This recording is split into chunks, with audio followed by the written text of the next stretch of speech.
Alien Case Files. Episode 7. The Fall of the High Council. The atmosphere above Council Prime was thick with silence.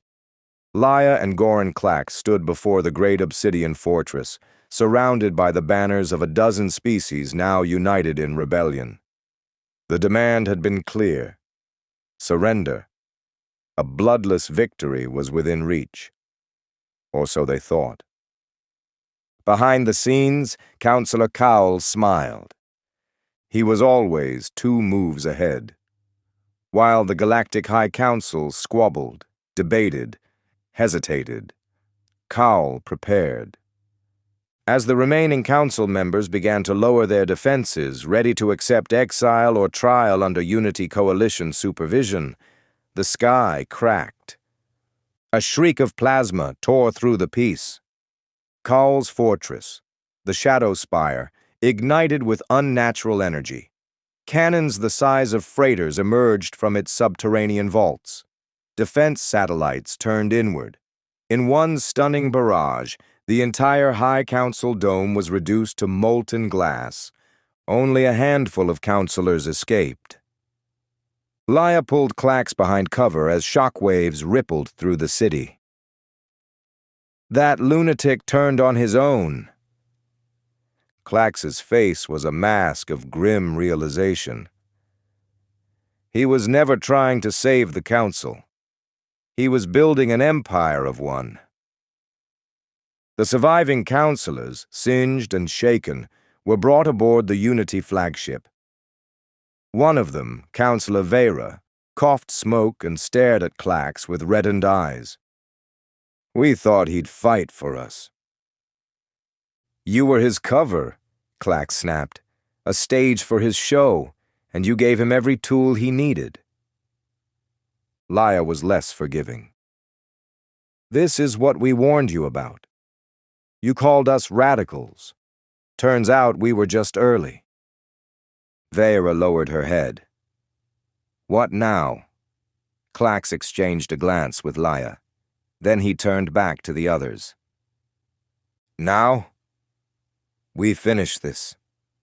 Together." Cowles stood at the top of his obsidian tower, watching the smoke spiral upward. Below, automated warforges churned out sentry drones and siege beasts. Cowles' private army, cyber-enhanced mercenaries, cloned warlords, and genetically engineered nightmares, prepared for total domination. "They always lacked vision," Cowles muttered. "Let them watch their ideals burn." Laya paced before the holomap, pointing out weaknesses in the Shadow Spire's shield matrix. "If we target the geothermal vents under the Spire's western flank, we can force a destabilization. It'll weaken the main cannon long enough for a strike team to breach." Clax nodded. "And we'll need a diversion. A fleet-wide assault to draw his firepower." Councillor Vera, bruised but resolute, stepped forward. "You've got one. We'll lead the charge. We owe the galaxy that much." Laya raised an eyebrow. "Trying to redeem yourself, Councillor?" "Trying to survive," she answered. The assault started at dawn. The Coalition fleet dropped from hyperspace with coordinated precision, unleashing a barrage of EMP warheads to blind Cowles' outer sensors. Cowles laughed from his command throne. "You bring knives to a planetary siege. Let me show you what fire looks like." He unleashed the orbital flak system. Entire sections of the rebel fleet were shredded, but it was all part of the plan. Clax, Laya, and a hand-picked strike team descended in a stealth ship beneath the sensor grid, gliding toward the geothermal exhaust points. They landed amid geysers and molten vents, fighting through Cowles' magma-armored drones. Every corridor was a furnace. They reached the core. Laya and Clax rigged explosive charges while their team held off waves of metallic serpents and bone-armored assassins. The detonation sent a tectonic shock through the entire fortress, dimming its shields for 13 seconds. It was enough. The Unity fleet surged through, launching fighter squads into the breach. Clax and Laya reached the throne chamber. Kaul stood waiting, cloaked in crimson battle armor, his claws sheathed in antimatter blades. "You're too late," Kaul hissed. "I've already begun integration with the override AI. Soon I'll control every system, every fleet." Clax drew his disruptor. "You'll control rubble." The final battle wasn't a clean duel. It was chaos. Clax and Kaul clashed with brute force while Laya fought off Kaul's personal guards. Sparks rained down. Armor cracked. Plasma burned. In a final gambit, Laya overloaded her gauntlet and punched through Kaul's chest plate. Clax drove his blade into the neural node in Kaul's back. Kaul screamed, not in pain but in fury. "You still lose." He collapsed. The Shadow Spire's systems shut down. The war, for now, was over. Weeks passed. Peace was fragile, but it was growing.